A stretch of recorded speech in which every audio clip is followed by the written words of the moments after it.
നമസ്കാരം, ഞാൻ ശില്പ ഗോവർദ്ധൻ.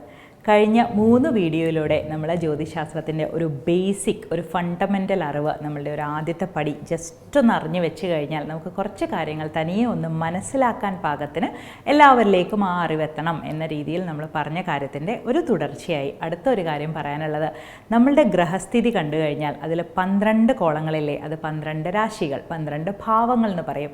അപ്പോൾ എവിടെയാണ് ഈ 1 അടയാളപ്പെടുത്തുക? 1 കണ്ടു കഴിഞ്ഞാലാണ് നമുക്ക് ബാക്കിയുള്ള 12 രാശികൾ ഏതാണെന്ന് എണ്ണിയെടുക്കാനായിട്ട് പറ്റുക. ആ 1 ആണ് നമ്മളുടെ ലഗ്നം. ലാ എന്നാണ് നമ്മളുടെ ഗ്രഹസ്ഥിതിയിൽ ലഗ്നത്തെ അടയാളപ്പെടുത്തുന്നത്. അപ്പോൾ ലഗ്നത്തെ അടയാളപ്പെടുത്തി കണ്ടാലാണ് ആ 1-ാം ഭാവം, 2-ാം ഭാവം, 3-ാം ഭാവം ഒക്കെ എന്തൊക്കെയാണ് തരുന്നതെന്ന് നമുക്ക് മനസ്സിലാവുക. അപ്പോൾ നമ്മൾ നേരത്തെ ചുരുക്കെഴുത്തുകളും പഠിച്ചു. ഓരോ ഗ്രഹസ്ഥിതി വന്നു കഴിഞ്ഞാൽ അതിന് ബലമുണ്ടോ ആ ചുരുക്കെഴുത്തിൽ എഴുതിയിരിക്കുന്ന ഗ്രഹത്തിന് എന്നുള്ളത് നമ്മൾ അറിഞ്ഞു വെച്ചു. അപ്പോൾ നമ്മളുടെ ഗ്രഹസ്ഥിതി എടുത്ത് നമ്മൾ നോക്കുമ്പോൾ ആ 1 കണ്ടു കഴിഞ്ഞാൽ അതാണ് ലഗ്നം എന്ന് മനസ്സിലാക്കുക. ലഗ്നം എന്താണെന്ന് വെച്ചാൽ നമ്മൾ ജനിച്ച സമയത്തിനെ അടയാളപ്പെടുത്തുന്നതാണ് ലഗ്നം. നമ്മൾ ജനിക്കുന്ന സമയത്ത് കിഴക്കൻ ചക്രവാളത്തിൽ ഉദിച്ചിരിക്കുന്ന രാശി ഏതോ അതാണ് നമ്മളുടെ ലഗ്നം എന്ന് പറയുന്നു. എന്ന് വെച്ചാൽ ഭൂമി അതിൻ്റെ അച്ചുതണ്ടിൽ ഇങ്ങനെ കറങ്ങിക്കൊണ്ടിരിക്കുമ്പോൾ ആ കിഴക്കൻ ചക്രവാളത്തിൽ എത്തി നിൽക്കുന്നത് എന്താണ്, അവിടെ നമ്മൾ ലഗ്നത്തെ അടയാളപ്പെടുത്തും. അപ്പോൾ പൊതുവേ പറഞ്ഞു കഴിഞ്ഞാൽ സൂര്യനെ എവിടെ അടയാളപ്പെടുത്തിയിരിക്കുന്നു എന്ന് നോക്കുക. സൂര്യനെ അടയാളപ്പെടുത്തിയിരിക്കുന്നത് മലയാള മാസം ഇതേതാണോ ആ മാസത്തിൻ്റെ പേരിലുള്ള രാശിയിലായിരിക്കും സൂര്യൻ ഉണ്ടാവുക. സൂര്യനെ അടയാളപ്പെടുത്തിയിരിക്കുന്ന രാശിയിലാണ് എപ്പോഴും ഉദയ സമയം, എന്ന് വെച്ചാൽ ഉദിക്കുന്ന സമയത്ത് ഒരു കുഞ്ഞ് ജനിക്കുവാണെങ്കിൽ ആ സൂര്യനെ അടയാളപ്പെടുത്തിയ സ്ഥലത്ത് തന്നെയായിരിക്കും ലഗ്നം ഉണ്ടാവുക. എപ്പോഴും 24 മണിക്കൂറിനെ ആ ഒരു രാശിചക്രത്തിലേക്ക് കൊണ്ടുവരുമ്പോൾ ഒരു രാശിക്ക് 2 മണിക്കൂറാണ് കിട്ടുക. 12 രാശികളല്ലേ. അപ്പോൾ നമ്മൾ ഉദയം തൊട്ടുള്ള കുറച്ച് സമയം ആ രാശിയിൽ തന്നെ ഉണ്ടാവും ലഗ്നം എന്ന് മനസ്സിലാക്കി മനക്കണക്കി കൂട്ടുമ്പോൾ തന്നെ നമ്മളിപ്പോൾ ഉച്ച സമയത്ത് ജനിച്ചാൽ ആ സൂര്യനെ അടയാളപ്പെടുത്തിയ രാശിയിൽ നിന്നും 4-ാമത്തെ രാശിയിലായിരിക്കും ലഗ്നം വരിക. അസ്തമന രാശി എന്ന് പറയുന്നത് ഉദയത്തിൻ്റെ നേരെ ഓപ്പോസിറ്റ് 7-ാമത്തെ രാശിയായിരിക്കും. അപ്പോൾ അസ്തമിക്കുന്ന സമയത്താണ് ഒരു കുഞ്ഞ് ജനിച്ചതെങ്കിൽ എപ്പോഴും സൂര്യനിൽ നിന്ന് 7-ാമത്തെ രാശിയിലായിരിക്കും ലഗ്നം ഉണ്ടാവുക. അർദ്ധരാത്രിയിലാണ് കുഞ്ഞ് ജനിച്ചതെങ്കിൽ അസ്തമന രാശിയിൽ നിന്ന് 4-ാമത്തെ രാശിയായിരിക്കും അർദ്ധരാത്രി എന്ന് പറയുന്നത്. അപ്പോൾ ഏകദേശം സൂര്യനെയും ലഗ്നത്തെയും കണ്ടു കഴിഞ്ഞാൽ നമുക്ക് മനസ്സിലാവും ആ കുഞ്ഞ് എത്ര മണിക്കായിരിക്കും ഏകദേശം ജനിച്ചിട്ടുണ്ടാവുക എന്നുള്ളത്. അതൊരു മണക്കണക്കിൽ നമുക്ക് മനസ്സിലാവും. ലഗ്നം കണക്ക് കൂട്ടുന്നത് നമ്മളുടെ സംഹിത എന്ന ആ ഒരു ഗണിത ഭാഗത്തിൽ ഗണിതം പഠിച്ചിട്ട് വേണം ലഗ്നം കറക്റ്റായിട്ട് കണക്കാക്കാനായി. അപ്പം നമ്മൾ ലഗ്നം കണ്ടു കഴിഞ്ഞാൽ ലഗ്നത്തിനെ 1 എന്ന് പറയും. അപ്പോൾ ഈ 1-ലാണ് 1 നമുക്ക് മേടമായിട്ട് സങ്കല്പിക്കുക. ഇപ്പോൾ എൻ്റെ ഗ്രഹനിലയിൽ നോക്കിക്കഴിഞ്ഞാൽ ലഗ്നം മേടത്തിലാണ് അടയാളപ്പെടുത്തിയിരിക്കുന്നതെങ്കിൽ അതിൻ്റെ അധിപൻ ചൊവ്വയാണ്, കുജൻ. അപ്പോൾ കുജനെ എവിടെ അടയാളപ്പെടുത്തിയിരിക്കുന്നു എന്ന് കണ്ടു കഴിഞ്ഞാലാണ് നമുക്ക് ബാക്കിയുള്ള ഒരു അനുമാനങ്ങളിലേക്ക് എത്താനായിട്ട് പറ്റുക. അപ്പോൾ നമ്മൾ 1-ാം ഭാവാധിപനായ കുജൻ 2-ൽ നിൽക്കുമ്പോൾ, 3-ൽ നിൽക്കുമ്പോൾ, 4-ൽ നിൽക്കുമ്പോൾ എന്നുള്ള രീതിയിലുള്ള ഒരുപാട് ഫലങ്ങളിലേക്ക് നമ്മളത് നോക്കി കണ്ടുപിടിച്ചെടുക്കും. അപ്പോൾ ലഗ്നം എപ്പോഴും എന്നെ തന്നെയാണ് പറയുന്നത്. എൻ്റെ ഒരു ബോഡി ലാംഗ്വേജ് എന്താണ്, എൻ്റെ പെട്ടെന്നുള്ള ഇപ്പോൾ കുജൻ എന്ന് പറയുന്ന ആൾ ഭയങ്കര പവറുള്ള ആളായതുകൊണ്ട് നമ്മൾ ഭയങ്കര ധൈര്യശാലി ആയിരിക്കും എന്നൊക്കെ പറയും. അത് കുജൻ എവിടെ നിൽക്കുന്നു എന്നും കൂടി അറിഞ്ഞിട്ട് വേണം അനുമാനത്തിലേക്ക് എത്താൻ. അപ്പോൾ ലഗ്നം എപ്പോഴും നമ്മളെ കാണിച്ചു തരും. ഇനി നമ്മളുടെ 2-ാം ഭാവം, ലഗ്നം കഴിഞ്ഞ് തൊട്ടപ്പുറം ഉള്ളത് ക്ലോക്ക് വൈസിലാണ് എണ്ണേണ്ടത്. അപ്പോൾ ഈ 2-ാം ഭാവം എന്ന് പറയുന്നത് നമ്മളുടെ വിത്തം, വാണി, ചക്ഷുഷ ദക്ഷിണം എന്നൊക്കെ പറയുന്ന വലിയൊരു ശ്ലോകമുണ്ട്. അപ്പോൾ അതിൽ പ്രധാനമായും നമ്മൾ പറയുന്നത് നമ്മളുടെ സംസാര രീതി, നമ്മളുടെ ടോൺ. ഇപ്പോൾ 2-ാം ഭാവത്തിൽ ചൊവ്വ നിൽക്കുമ്പോൾ നമ്മളെപ്പോഴും ചിലപ്പോൾ ചില ഒച്ചത്തിൽ സംസാരിക്കുന്ന ആളായിരിക്കാം, അല്ലെങ്കിൽ പെട്ടെന്ന് എടുത്തിയാടി സംസാരിക്കുന്ന ആളായിരിക്കാം എന്നൊക്കെ നമുക്ക് അനുമാനിക്കാൻ പറ്റും. അപ്പോൾ നമ്മളുടെ ധനവും പറയേണ്ടത്, ഉന്നത വിദ്യാഭ്യാസത്തെയൊക്കെ പറയുന്നത്, അങ്ങനെയുള്ള കുറേ കാര്യങ്ങൾ 2-ാം ഭാവം കൊണ്ടും. ഇനി 3 നമ്മൾ സഹോദര ഭാവം എന്ന് പറയുന്നു. നമ്മളുടെ ഇളയ സഹോദരങ്ങളെയാണ് പ്രത്യേകിച്ച് 3-ാം ഭാവം കൊണ്ട് പറയുന്നത്. ധൈര്യം, വീര്യം, ദുർബുദ്ധി എന്നിങ്ങനെ തുടങ്ങി ഒരുപാട് കാര്യങ്ങൾ അതുകൊണ്ട് പറയുന്നുണ്ട്. നമുക്ക് എത്രത്തോളം ധൈര്യമുണ്ട് എന്നൊക്കെ നമുക്ക് 3-ാം ഭാവം കണ്ടാൽ അറിയാം.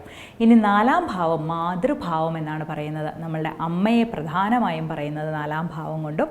മാതാവ്, വീട്, നമ്മളുടെ വാഹനം അതൊക്കെ പറയേണ്ടതും നമ്മളുടെ സുഹൃത്തുക്കൾ, മാതുലൻ, അങ്ങനെയുള്ള കുറേ കാര്യങ്ങൾ 4-ാം ഭാവം കൊണ്ട് നമുക്ക് മനസ്സിലാവും. ഇനി 5-ാം ഭാവം പുത്രഭാവം എന്ന് പറയുന്നു. അതിൽ പ്രധാനമായും നമ്മുടെ മനസ്സും 5-ാം ഭാവം കൊണ്ടാണ് പറയുന്നത്. അപ്പോൾ ഈ 5-ാം ഭാവം എപ്പോഴും ഈ വരുന്ന കാര്യങ്ങൾ, നമ്മളുടെ ഭാവി, നമ്മളുടെ അടുത്ത ജന്മമൊക്കെ എന്താണ്, അടുത്ത ജന്മത്തിലേക്ക് നമ്മൾ പോവുമോ, മോക്ഷം കിട്ടുമോ എന്നൊക്കെയുള്ള ചോദ്യം വരുമ്പോൾ 5ഉം 9ഉം ലഗ്നമൊക്കെ നോക്കിയിട്ടൊക്കെ ആയിരിക്കും പറയുക. അപ്പോൾ 5 എപ്പോഴും നമ്മുടെ ഭാവിയിലോട്ടുള്ള, നമ്മുടെ ഭാവിയാണല്ലോ നമ്മുടെ കുഞ്ഞുങ്ങൾ എന്ന് പറയുന്ന നമ്മളുടെ ആ തുടർച്ച അപ്പോൾ 5-ാം ഭാവം കൊണ്ടാണ് പുത്രഭാവം നമ്മളുടെ മക്കളെ പറയേണ്ടത്, മനസ്സിനെ പറയേണ്ടതൊക്കെ. ഇനി 6-ാം ഭാവം പൊതുവേ നമ്മളുടെ രോഗാവസ്ഥയെക്കുറിച്ച് നമുക്ക് വരാൻ സാധ്യതയുള്ള നമ്മൾ കുറച്ചും കൂടി അലേർട്ടായിരിക്കേണ്ട ചില കാര്യങ്ങൾ, ഇങ്ങനെയുള്ള രോഗങ്ങളൊക്കെ വരാൻ സാധ്യത കണ്ടു കഴിഞ്ഞാൽ നമുക്ക് ആദ്യമേ അത് വരാതിരിക്കാനുള്ള ഒരു ജീവിതശൈലി തിരഞ്ഞെടുത്ത് കഴിഞ്ഞാൽ നന്നായിരിക്കും എന്നുള്ള സൂചനയാണ് 6-ാം ഭാവം നമുക്ക് തരുന്നത്. 6-ാം ഭാവം വീണ്ടും ശത്രുസ്ഥാനമൊക്കെ പറയുന്നുണ്ട് കേട്ടോ. നമ്മളോട് ആർക്കെങ്കിലും എന്തെങ്കിലും ഒരു ഈഗോ ക്ലാഷൊക്കെ വന്ന് ഒരു ശത്രുത തോന്നിയെങ്കിൽ അതുമൊക്കെ 6-ാം ഭാവം കൊണ്ട് നമുക്ക് മനസ്സിലാക്കാം. അപ്പോൾ 7-ാം ഭാവം കൊണ്ടാണ് നമ്മളുടെ സ്പൗസിനെ അടയാളപ്പെടുത്തുന്നത്. നമ്മളുടെ കളത്രഭാവം എന്ന് പറയും, നമ്മളുടെ ഭാര്യ അല്ലെങ്കിൽ ഭർത്താവിനെ അടയാളപ്പെടുത്തിയിരിക്കുന്നത്. അപ്പോൾ നമ്മളുടെ കല്യാണത്തെ പറ്റിയൊക്കെ ചിന്തിക്കുമ്പോൾ 7-ാം ഭാവമാണ് പ്രധാനമായും നോക്കേണ്ടത്. ഇനി 8-ാം ഭാവത്തിൽ ഒരു സ്ത്രീയുടെ 8-ാം ഭാവം കണ്ടു കഴിഞ്ഞാൽ അവളുടെ മാംഗല്യഭാവവും അത് തന്നെയാണ് എന്ന് പറയും. വൈദവ്യ ദോഷം ഉണ്ടോ എന്നൊക്കെ നമ്മൾ അതിലാണ് ചിന്തിക്കുന്നത്. അപ്പോൾ 8-ാം ഭാവം കൊണ്ട് നമ്മളുടെ മരണലക്ഷണങ്ങളും 8-ാം ഭാവം കൊണ്ടാണ് പറയുന്നത്. ഒരു എന്തിൻ്റെ ആയാലും ഒരു ഭയപ്പെടുത്തുന്ന ഒരു ആക്സിഡൻ്റൽ സംഭവം എന്ന് വെച്ചാൽ പ്രതീക്ഷിക്കാത്തത് എന്തോ സംഭവിക്കുമെങ്കിൽ ആ സംഭവത്തിനെ 8-ാം ഭാവം സൂചിപ്പിക്കുന്നു എന്ന് പറയുന്നു. 9-ാം ഭാവം നമ്മളുടെ പിതാവിനെ സൂചിപ്പിക്കുന്ന അച്ഛൻ്റെ സ്ഥാനവും ഗുരുവിൻ്റെ സ്ഥാനവും ഒക്കെ 9 കൊണ്ടാണ്. നമ്മളുടെ ഭാഗ്യം സൂചിപ്പിക്കുന്നത് 9 കൊണ്ടാണ്. അതേപോലെ നമ്മളെപ്പോഴും നമ്മളുടെ മുൻജന്മത്തെക്കുറിച്ചുള്ള അറിവുകൾ ശേഖരിക്കാനായി തിരയുന്നതും 9-ാം ഭാവം തന്നെയാണ്. 10-ാം ഭാവം നമ്മളുടെ കർമ്മം പറയുന്നത്, നമ്മൾ ചെയ്യുന്ന ജോലി, നമ്മളുടെ ഏത് കർമ്മമായാലും അതിൻ്റെ എല്ലാ സൂചനകൾ 10-ാം ഭാവം വരും. ഇപ്പോൾ 10-ാം ഭാവത്തിൽ ഒന്നിൽ കൂടുതൽ ഗ്രഹങ്ങളൊക്കെ നിൽക്കുമ്പോൾ പറയും അവരൊരു മൾട്ടി ടാസ്കിങ് ആളാണ്, അവർക്ക് ഒരേ സമയം ഒന്നിൽ കൂടുതൽ കാര്യങ്ങളെല്ലാം ചെയ്തെടുക്കാനായിട്ട് പറ്റും എന്നൊക്കെ പറയാറുണ്ട്. അപ്പോൾ 11-ാം ഭാവമാണ് അടുത്തത്. 11-ാം ഭാവം കൊണ്ട് നമ്മളുടെ ലാഭം, നമുക്ക് കിട്ടുന്ന എന്ത് ലാഭങ്ങളും ചിന്തിക്കുന്നത് 11-ാം ഭാവം കൊണ്ടാണ്. ഇപ്പോൾ പുത്രഭാവം ചിന്തിക്കുമ്പോൾ പുത്രൻ ഉണ്ടോ എന്ന് 5-ാം ഭാവം കൊണ്ട് നോക്കി അതിൻ്റെ ലാഭം നമുക്ക് വരൂ. ലഗ്നവും 5ഉം 11ഉം ഒക്കെ കൂടി ചേർന്ന് നിൽക്കുമ്പോഴാണ് നമുക്ക് ആ പുത്രലാഭം ഉണ്ടാകും എന്ന് പറയുന്നത്. ധനലാഭം ഉണ്ടാകണോ, 2ഉം 11ഉം ഒക്കെ ചേർന്ന് കഴിഞ്ഞാലേ അതുണ്ടാവുള്ളൂ എന്ന് പറയും. പിന്നെ ഉള്ളത് 12-ാം ഭാവമാണ്. 12-ാം ഭാവം നമ്മളുടെ വ്യയം, നഷ്ടം, എന്തിൻ്റെ നഷ്ടവും 12 കൊണ്ട് നമുക്കറിയാം എന്ന് പറയുന്നു. ഇപ്പോൾ നമ്മൾ സമയം നഷ്ടപ്പെടുത്തുന്നതായാലും ധനം നഷ്ടപ്പെടുത്തുന്നതായാലും നമുക്ക് ദൂരെ യാത്രകളിൽ എന്തെങ്കിലും നഷ്ടങ്ങൾ സംഭവിക്കുമോ എന്നൊക്കെ 12-ാം ഭാവം നമുക്ക് സൂചനകൾ തരും. ഇനിയുള്ളത് 12-ാം ഭാവം പ്രധാനമായും പറയുന്നത് നമ്മളുടെ മോക്ഷത്തെ കൂടിയാണ് കേട്ടോ. അപ്പോൾ ജനനം അടയാളപ്പെടുത്തുന്ന 1-ാം ഭാവം തുടങ്ങി നമ്മളുടെ മോക്ഷം അടയാളപ്പെടുത്തിയിരിക്കുന്ന 12-ാം ഭാവത്തിലാണ് ആ രാശിചക്രം അവസാനിക്കുന്നത്. അപ്പോൾ ഒന്ന് നോക്കൂ, 1-ാം ഭാവത്തിലെ ജനനം, 8-ാം ഭാവത്തിലും മരണലക്ഷണം, അത് കഴിഞ്ഞ് വീണ്ടും 12-ാം ഭാവം വരെ അത് നീണ്ടു കിടക്കുമ്പോൾ ഇതിൽ എന്തൊക്കെയോ ഒരുപാട് നിഗൂഢതകളുണ്ട് എന്ന് അത് നമുക്ക് വീണ്ടും വീണ്ടും സൂചനകൾ തരുന്നു. നമ്മളുടെ ഗുരുപരമ്പര ഇത് എല്ലാവർക്കുമായി എടുത്തു വെച്ചിരിക്കുന്ന ഈ അറിവ് നമ്മൾ തീർച്ചയായും നേടണം. അത് മനസ്സിലാക്കി മുമ്പോട്ട് പോകുമ്പോഴാണ് നമ്മൾക്കും ജീവിതത്തിൽ പല കാര്യങ്ങളും മുന്നേറ്റം ഉണ്ടാകുന്നതും വിനയം ഉണ്ടാകുന്നതും. പുതിയ അറിവുകൾ ശേഖരിക്കണം, ആ അറിവ് നമ്മളെ മുന്നിലേക്ക് നയിക്കും എന്ന ഒരു ബോധത്തോടു കൂടി നമുക്ക് മുന്നോട്ട് പോകാനൊക്കെ പറ്റുന്നത്. അപ്പോൾ എല്ലാവരും ഇനിയും അടുത്ത വീഡിയോയിലൂടെ അടുത്ത അറിവുകളിലേക്ക് നമുക്ക് ഒരുമിച്ച് പോകാം. നന്ദി.